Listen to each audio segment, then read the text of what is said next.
Londoner. I come from a part of London called Kilburn. For those of you who don't know it, it's called Kilburn because those are two things that might happen to you when you move there.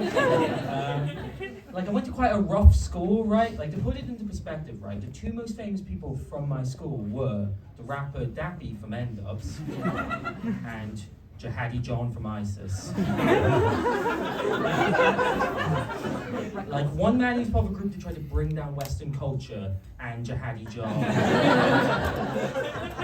I was pretty cool at school though. I had a cool nickname at school. My nickname at school was Puff Daddy, because I went everywhere with my asthma inhaler. I wasn't very cool at school, which I think makes it weird that I then decided to work at a school as an adult. I worked as a teaching assistant before lockdown. When you do comedy and you work in teaching, you've got to be really careful of what the kids can find if you have stand-up online, right? So like the day before I started my job, right, I went online, I went on YouTube, I went on all the videos of me doing stand-up, and I checked the privacy settings to make sure that they were public so the kids could see what a fucking legend I am. No, I like that. I like teaching a lot, but I did not like doing interviews for teaching jobs, right? Because I would say the main thing in an interview for a teaching job is basically making sure you're not a sex offender, right? And I'm not. I'd like to stress that fact. But I am very nervous. I will say something that will make me sound like one, right? So one time I was doing an interview and it was going along well, right? I'm getting near the end of the interview, right? And the interviewer, she asked me, so Mr. Foley, ideally, what age group of kids would you like to work with? And in my head, I'm going, fuck, it's a trick question, John. Be careful what you say. Don't say something that'll make you sound like a nonce. But also, you've not said anything for like 20 seconds. This is getting awkward. You have to say something. Not something that makes you sound like, you have to say something. Not something that makes you sound, And I was like, I got it.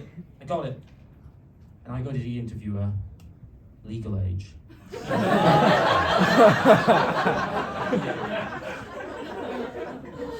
I did not get that job. No, I'm back at uni now, though, doing a postgrad. I really enjoyed being an undergrad at uni. I was a bit of a stoner. I smoked a lot of weed. Or as I like to say, I did a joint honors degree. Best thing about my uni was it was next to like this industrial-sized Weatherspoons, right? And maybe my favorite thing about West. So much to choose from, but if I pick one thing, it's what they sell in the men's toilets. Because in the men's toilets in Weatherspoons, they sell three things in dispensers, right? On the left, they sell condoms. In the middle, they sell Tic Tacs. And on the right, they sell off-brand Viagra pills, right?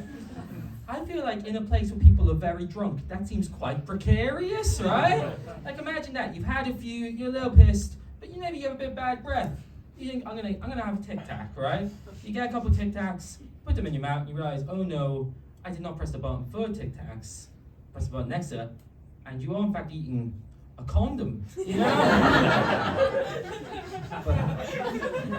in between the school gig and uni was lockdown, obviously. I spent lockdown the correct way, arguing with strangers online. Does everybody remember the statues debate? There's this big debate during lockdown. I found research recently about whether we should keep up statues of people from Britain's colonial past, right? Specifically Winston Churchill, right? And at the time, right, I tweeted something about how, even though it's not taught much in history classes, Winston Churchill was actually a mad racist and he was complicit in awful things in Asia and other parts of the world, right? But the second you tweet something like this, right, you get all these guys in your comment section with like 18 Union Jacks in their profile, right? And they all say the same thing. They all go, oi, if it wasn't for Churchill, we'd all be speaking German, right? If it wasn't for Churchill, we'd all be speaking German, right?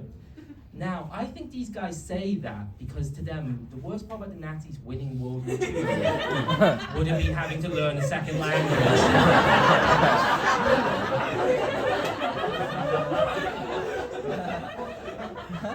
I think I watched a lot of TV during lockdown, so I think I found the worst show in the world. There's a show on TV called Piers Morgan Meets Killer Women, in which Piers Morgan asks women why they killed men.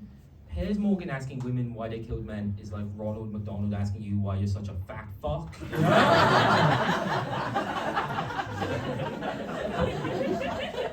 I'll leave you guys with one last embarrassing story. I'll tell you about my second day working at the school, right? My second day working at the school, me and my boss was supposed to take a year 10 arts class on a trip to the Tate Modern, right?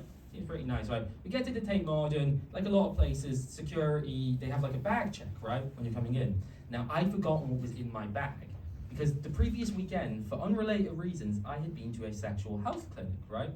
I'm fine. But I don't know if any of you have been to a sexual health clinic. Mate, you sort of look like you might have just come from one. But at a sexual health clinic, right, as you're leaving, they offer you free condoms, right? And I am nothing if not an optimist, so I was like, I'll take 100, right? But that was all that was in my bag, right? So the security guard's like, you can't quite see what's in there. So he starts emptying out my bag with all these condoms in it in front of my boss and a group of like 20, 14-year-olds, right? And I was working at like quite a conservative school, right? Quite a posh school, quite a conservative school, right? And my boss was quite a stern guy, right? And he was like very angry, right? So he pulls me to the side, right? And he says, Mr. Foley, why in God's name have you brought contraceptives with you on this year 10 arts trip to work, right? I'm thinking, Jesus Christ, what do I say? What do I say? And all I can think to say to him is, to be fair, sir, I was 99% sure I pressed the button for Tic Tacs. You guys have been wonderful. Have a great night.